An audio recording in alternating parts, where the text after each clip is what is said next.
Eneida libro 12. En la ciudad, cuando Turno se ve señalado por todos y se le reclaman sus promesas, se enfurece como el león herido por los cazadores, y habla al rey latino. Él está dispuesto a combatir con Eneas. Que el rey haga los pactos necesarios. O matará al Dardanio o será vencido por él, que tendrá a Lavinia por esposa. Le responde calmadamente Latino. Así como es justo que Turno se exalte con el valor, que lo sopese todo con la reflexión. Turno tiene los renos de su padre Dauno, y puede escoger en el Lacio una esposa de noble linaje. A Latino no le es lícito unir a su hija con un ítalo. Sin embargo, por amor de Turno y por las lágrimas de su esposa, rompió el compromiso con Eneas y se metió en una guerra impía, en la que han sido vencidos ya 2 veces. ¿Por qué Turno no renuncia a sus pretensiones y permite que se haga la paz? La violencia de Turno crece con estas palabras del rey, a quien pide que no se preocupe por él y le deje luchar con Eneas, a quien esta vez no salvará su madre Venus. A su vez, la reina Mata intenta detener a Turno y le ruega que desista, ya que su muerte significará también la de ella misma. Lavinia, al oír a su madre, llora y se ruboriza. La mira a Turno, y turbado por el amor, le suplica a Mata que no le acompañe con llanto mientras va a luchar, y enseguida manda a Eneas un mensajero para que le emplace a disputar en duelo la mano de Lavinia durante la mañana siguiente. Va a su morada y pide sus caballos, que relinchan al verlo. Él mismo se arma, y toma la espada que Vulcano había hecho para Dauno. Agita en su mano la lanza y le pide que rompa la loriga de Eneas. Movido por la furia, se asemeja a un toro que se dispone a luchar. Eneas, entre tanto, se arma también y se prepara, alegre de dar fin a la guerra. Tranquiliza a sus compañeros y a Julo, recordándoles lo que han mandado los hados, y envía a Latino la aceptación del duelo propuesto por Turno. Al siguiente día, Teucros y Rútulos miden, junto a la ciudad, el terreno de la lucha, y preparan altares y fuegos. Los 2 ejércitos se aproximan, armados como si fueran a guerrear. Los capitanes Mnesteo, Asilas y Mesapo se mueven entre los suyos. Cuando se da la señal, se retira cada uno a su sitio, mientras las mujeres y los que no pueden combatir miran desde las murallas. Juno, desde la cima del monte Albano, contemplaba las filas y la ciudad. Llama entonces a la ninfa Juturna, hermana de Turno, y la exhorta a que lo defienda, y se atreva, por él, a mover guerras o a violar el pacto sagrado. Mientras tanto, llegan los reyes al lugar del combate. Por una parte, Latino y Turno, por la otra, Eneas y Ascanio. Un sacerdote acerca a los altares las bestias que serán inmoladas. Después de iniciados los sacrificios, invoca Eneas a los dioses y jura que, si venciera a Turno, los troyanos se irán a la urbe de Evandro y nunca atacarán a los latinos. En caso de que él prevaleciera, ítalos y teucros serán regidos por leyes iguales y no habrá vencidos. Él dará los cultos y los dioses. Latino tendrá el imperio y el mando del ejército. Los teucros levantarán una ciudad, a la cual dará su nombre Lavinia. Prosigue Latino jurando, también por los dioses, que ni los ítalos ni él mismo romperán jamás la paz consagrada por el pacto que celebran. Acabando de hablar, ofrecen víctimas a los dioses.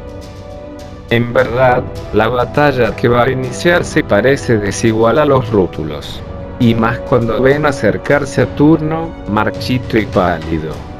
Juturna, al advertir ese parecer, toma la apariencia de Camerto, y habla a los guerreros diciéndoles que no es justo arriesgar la vida de Turno, en tanto que ellos, que superan en mucho el número de los troyanos, se sientan a mirar. Llevados por tales palabras, se mueven los ánimos de los latinos, y arden por violar el tratado. En este punto, Juturno ofrece un prodigio en el cielo. Un águila que perseguía una bandada de cisnes, agarra a uno de estos. Entonces los demás se revuelven, y hacen que aquella suelte su presa y huya hacia las nubes. Los rútulos saludan el augurio, y el vate Tolumnio, aclarando que reconoce el mensaje de los dioses, se decide a romper el primero el pacto, y dice que Eneas es como el águila y los rútulos como los cisnes perseguidos, vencedores cuando se vuelven a luchar.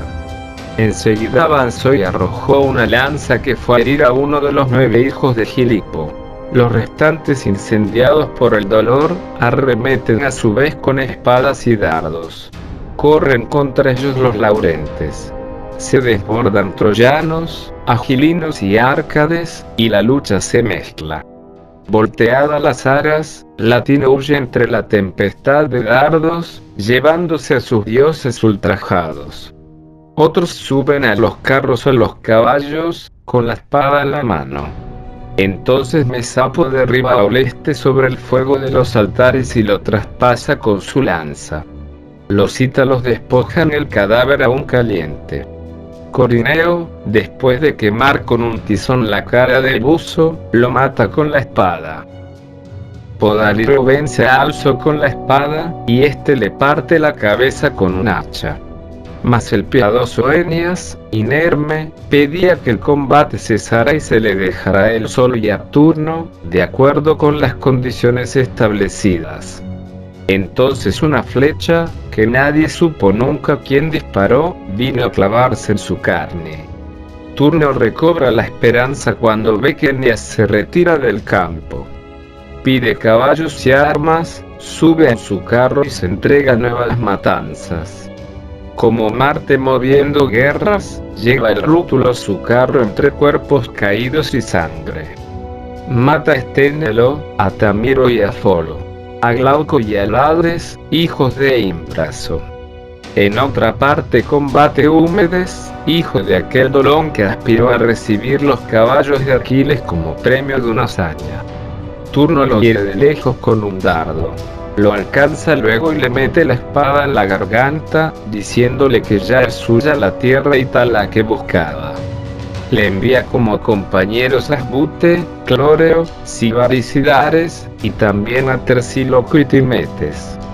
Como las nubes ante el Bóreas, ceden las tropas al carro de Turno. Decapita a este enseguida a Fegeo, que se atrevió a intentar detenerlo, y fue arrastrado y vencido. Mientras Turno vence en el campo, Eneas se ha llevado a los reales por Mnesteo, Acates y Ascanio, y pide la curación más rápida para su herida. Llaman a Japix Jácida, discípulo de Apolo, que había aprendido a curar para prolongar la vida de su padre. Llega a él, y, por más que hace, no puede arrancar de la llaga la flecha. El horror de la batalla, mientras, crece en los campos, y los jóvenes luchan y caen. Entonces Venus, para aliviar el dolor de su hijo, corta dítamo de liga, y mezclado con agua y ambrosía, lo ofrece como medicina. Japix lava la herida con ese líquido y al punto cesa el dolor, deja de correr sangre, la flecha se desprende por sí sola. Las fuerzas de Eneas vuelven de inmediato a su estado anterior. Japix proclama que la curación no la hizo él sino un dios mayor, y ordena que lleven sus armas al héroe. Armado ya, Eneas abraza a Ascanio y, besándole, le dice que debe aprender de él el valor y el trabajo. De otros, la fortuna, y que, hombre ya, deberá tener como ejemplos a él y a Héctor. Después, sale de nuevo al combate, y tras él van Anteo y Mnesteo y la tropa toda. Turno y los ausonios ven a los que salen. Los percibe Juturna y huye miedosa. Como tiende la tromba a las tierras, mueven y a sus huestes hacia el enemigo. Timbreo hiere a Osiris. Mnesteo, Arquesio. Acates a Epulón y Gías a Ofente. Cae Tolumnio, el violador del tratado. Los rútulos huyen. Eneas no se preocupa por matarlos. Tan solo procura encontrarse con Turno. Entonces Juturna toma la apariencia y el lugar de Metisco, el auriga de su hermano, y aparta a este de la vista de Eneas, llevándolo por partes diversas. Eneas lo sigue y lo llama, pero siempre es eludido por la habilidad de Juturna. Mientras piensa en qué hacer, Mesapo le arroja un astil que le arranca el penacho del casco. Encolerizado, se olvida, por lo pronto, de Turno e invade el centro de la lucha.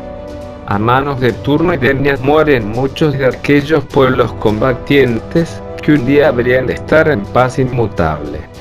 Eneas traspasa su crón.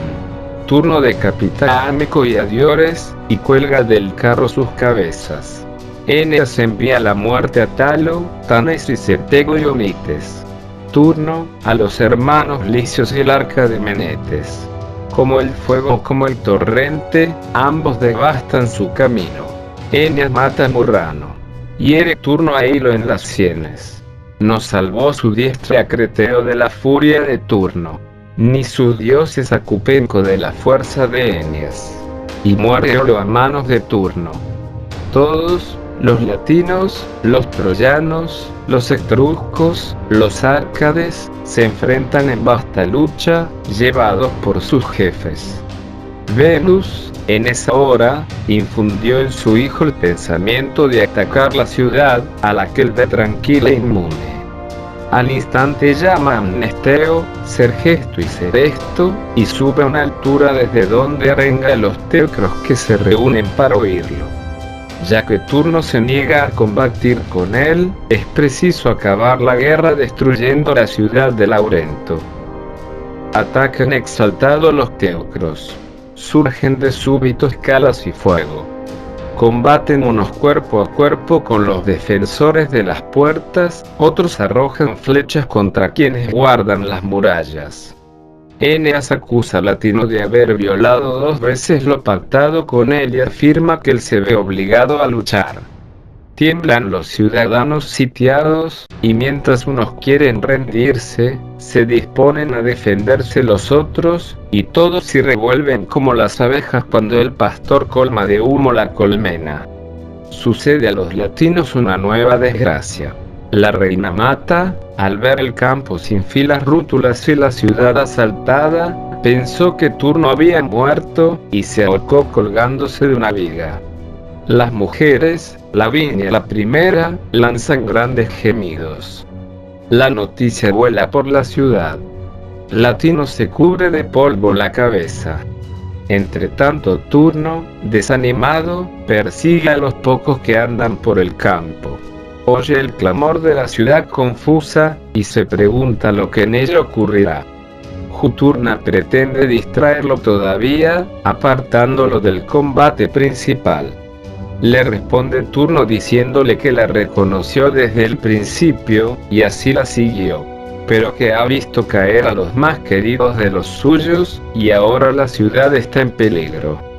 Que no puede ya seguir huyendo, y prefiere morir con honor. Cuando termina de hablar, se presenta Saces, herido por una flecha, y le implora en nombre de los suyos que los proteja de Eneas. La ciudad está siendo arruinada, y la reina Mata se suicidó.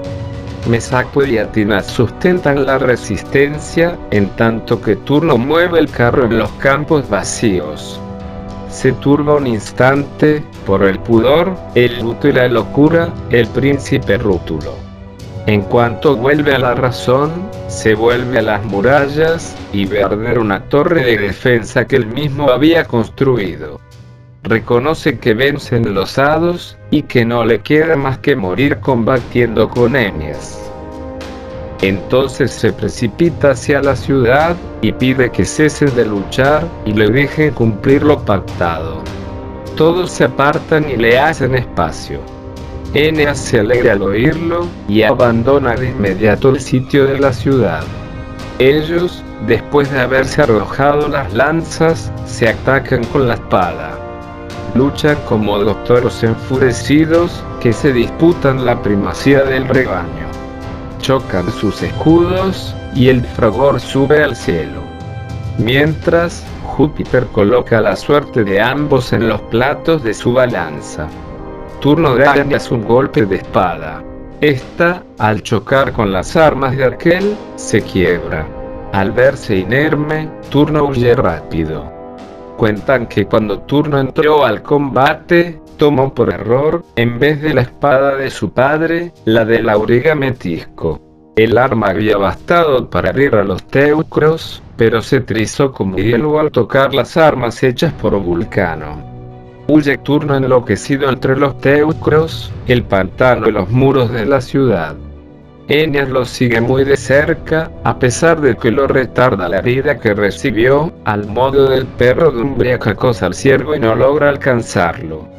Turno, mientras huye, pide que le lleven su espada. Eneas amenaza de muerte a quien lo intente. Así hacen y deshacen en carrera 10 círculos. Estaba en el campo el tronco de un acebuche consagrado a Fauno, árbol que los troyanos habían tumbado al arreglar para la lucha el terreno. Allí se clavó la lanza de Eneas, quien intenta arrancarla ahora para herir con ella al adversario. Turno ruega a Fauno y a la tierra que no lo permitan, y los dioses lo oyen. Todo el esfuerzo de Eneas es inútil. Entonces Juturna se acerca a su hermano y le entrega la espada. A su vez Venus hace que su hijo recobre su lanza. Ambos héroes, armados, quedan de nuevo frente a frente. Aquí habla Júpiter con Juno, y le hace ver que ya no le queda nada por intentar, y le prohíbe pasar adelante. La esposa le responde sumisa que admite haber persuadido a Juturna de que defendiera a su hermano, pero no haber herido a Eneas. Fatigada, renuncia a la lucha. Accede a que Eneas despose a Lavinia y que sus pueblos se unan. Pero solicita que los latinos conserven su nombre, sus trajes y su idioma, y que desaparezca el nombre de Troya. Júpiter sonríe y concede lo solicitado. Él solamente añadirá dioses y cultos. De la mezcla de ambos linajes, surgirá uno que por su piedad superará a hombres y dioses y que, como nadie, venerará a Juno. Esta siente, alegre, y se retira. El padre aquí, para apartar a Juturna de su hermano, llama a una de las furias que emplea cuando se trata de castigar a hombres o a ciudades, y la envía a la hermana de Turno.